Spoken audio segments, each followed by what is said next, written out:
नमस्कार, सुप्रभात। आप देख रहे हैं हमारा सांकेतिक समाचार। मैं हूं साइमा खान और मेरे साथ हैं मेरे सहयोगी शरद मुदगल। नजर डाल लेते हैं सबसे पहले हेडलाइंस पर।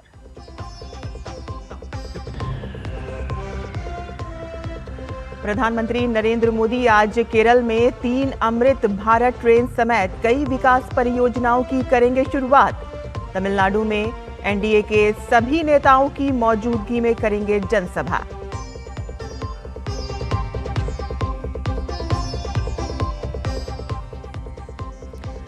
दो 2027 में होने वाली जनगणना के प्रथम चरण में पूछे जाएंगे 33 सवाल। सरकार ने जारी की प्रश्नावली की अधिसूचना।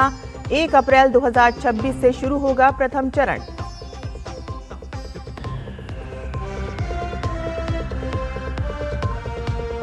प्रधानमंत्री नरेंद्र मोदी ने ब्राजील के राष्ट्रपति लुला डी सिल्वा से फोन पर की बात। रणनीतिक साझेदारी की समीक्षा और ग्लोबल साउथ के साझा हितों पर हुई चर्चा। फरवरी में भारत का दौरा करेंगे ब्राजील के राष्ट्रपति।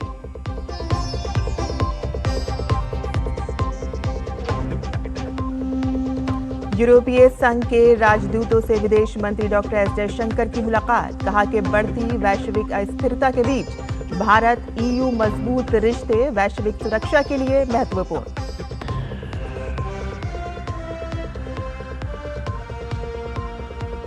अमेरिकी राष्ट्रपति डोनाल्ड ट्रंप ने कहा कि ईरान की ओर बढ़ रही है एक बड़ी ताकत। ईरान पर संयुक्त राष्ट्र मानवाधिकार परिषद में आपातकालीन सत्र आज।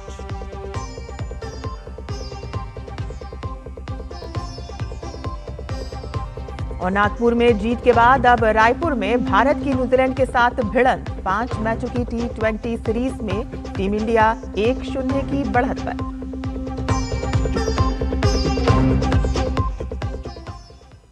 और अब समाचार विस्तार से। प्रधानमंत्री नरेंद्र मोदी आज केरल का दौरा करेंगे। प्रधानमंत्री तिरुवनंतपुरम में विभिन्न विकास परियोजनाओं की आधारशिला रखेंगे और उनका उद्घाटन करेंगे। वह इस अवसर पर उपस्थित जनसभा को संबोधित भी करेंगे। प्रधानमंत्री रेल संपर्क को बढ़ावा देने के उद्देश्य से 4 नई रेल सेवाओं को झंडी दिखाएंगे, जिनमें 3 अमृत भारत एक्सप्रेस और 1 यात्री ट्रेन शामिल है। प्रधानमंत्री शहरी आजीविका को सुदृढ़ करने के प्रयासों के तहत PM Svanidhi credit card launch करेंगे, जो स्ट्रीट वेंडरों के लिए वित्तीय समावेशन के अगले चरण की शुरुआत है। पीएम तिरुवनंतपुरम के श्री चित्रा तरुनल आयुर्वेद विज्ञान एवं प्रौद्योगिकी संस्थान में अत्याधुनिक रेडियो सर्जरी केंद्र की आधारशिला रखेंगे और साथ ही प्रधानमंत्री तिरुवनंतपुरम में पुचपुरा के नए डाकघर का भी उद्घाटन करेंगे। प्रधानमंत्री नरेंद्र मोदी आज तमिलनाडु में जनसभा को संबोधित करेंगे, जिसमें एनडीए के सभी नेता मौजूद रहेंगे। पीएम मोदी आज चेन्नई के पास मदुरांतकम में सार्वजनिक सभा को संबोधित करेंगे और इस सभा में राष्ट्रीय जनतांत्रिक गठबंधन एनडीए के सभी घटक दलों के नेता मंच साझा करेंगे, जिनमें डॉक्टर अंबुमणि रामदास और टीटीवी दीनाकरण भी शामिल हैं। एनडीए में फिर से शामिल होने के बाद ये पहली बार है कि जब एआईएडीएमके के नेता मोदी के साथ एक ही मंच पर दिखेंगे। लगभग 11 दलों के इस बड़े गठबंधन के नेताओं के साथ मंच साझा करके मोदी और भाजपा ये संदेश देना चाहते हैं कि उनका गठबंधन एकजुट और मजबूत है और तमिलनाडु में डीएमके के नेतृत्व वाले इंडी गठबंधन के मुकाबले ताकतवर है।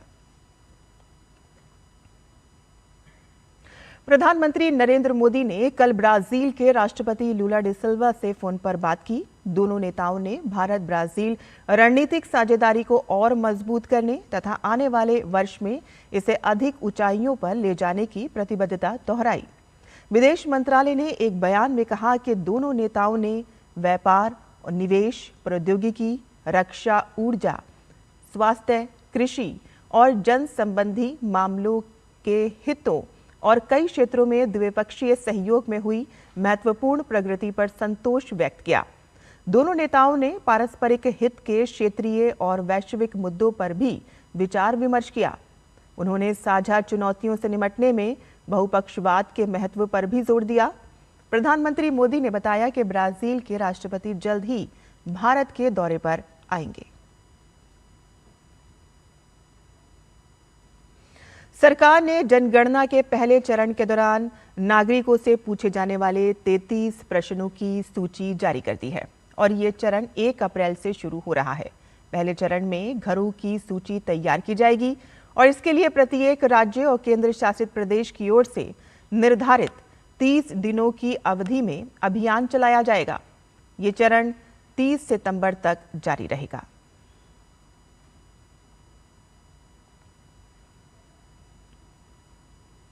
विदेश मंत्री डॉक्टर एस जयशंकर ने कहा कि भारत यूरोपीय संघ के मजबूत संबंध सुगम आपूर्ति श्रृंखलाओं में सहयोग के माध्यम से विश्व अर्थव्यवस्था को जोखिम मुक्त करेंगे और मजबूत व्यापार, आवागमन और सुरक्षा साझेदारी के माध्यम से वैश्विक व्यवस्था को स्थिर करेंगे।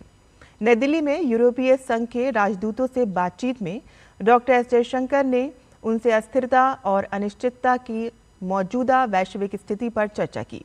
विदेश मंत्री ने कहा कि वह गणतंत्र दिवस समारोह के लिए यूरोपीय परिषद के अध्यक्ष अंतोनियो कोस्टा और यूरोपीय आयोग की अध्यक्ष उर्सुला वॉन डेर लेयन की भारत यात्रा का बेसब्री से प्रतीक्षा कर रहे हैं।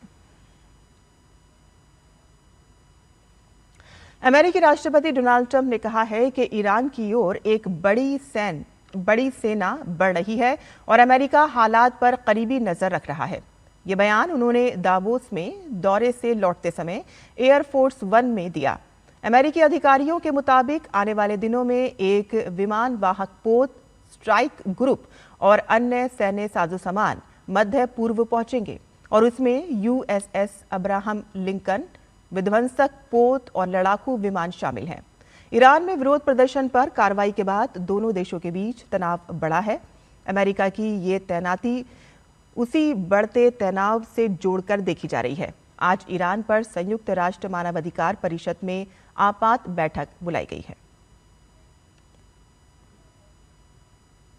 और खेल की खबरों में भारत और न्यूजीलैंड के बीच 5 मैचों की T20 सीरीज का दूसरा मुकाबला आज रायपुर में खेला जाएगा। भारतीय टीम सीरीज में 1-0 से आगे है और टीम की कोशिश रहेगी कि वह दूसरा मुकाबला भी जीतकर खुद को सीरीज में 2-0 से आगे कर ले। तो वहीं दूसरी तरफ न्यूजीलैंड टीम की कोशिश रहेगी कि पिछले मैच में की गई गलतियों को दूसरे मैच में नहीं दोहराया जाए। पहले मैच में चोटिल हुए स्पिन ऑलराउंडर अक्षर पटेल का आज का मुकाबला खेलना मुश्किल माना जा रहा है और ऐसे में भारतीय टीम की प्लेइंग 11 में बदलाव तय हैं। स्पिनर कुलदीप यादव को मौका मिल सकता है। रायपुर की पिच पर गेंद पुरानी होने के साथ स्पिनरों को मदद मिलने की उम्मीद है और मैच का टॉस शाम 6:30 बजे होगा और मुकाबला 7 बजे से शुरू होगा। टीम इंडिया पहले वनडे में जीत के साथ सीरीज में 1-0 से आगे है।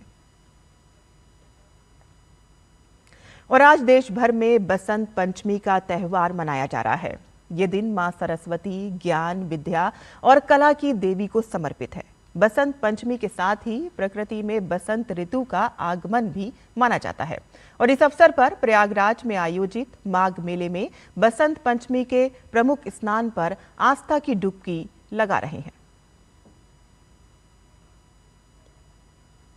और इसी के साथ ही हमारा यह सांकेतिक समाचार यहीं खत्म होता है। मुझे और मेरे सहयोगी शरद मुदगल को अनुमति दें, लेकिन आप देखते रहिए डीडी न्यूज़। नमस्कार।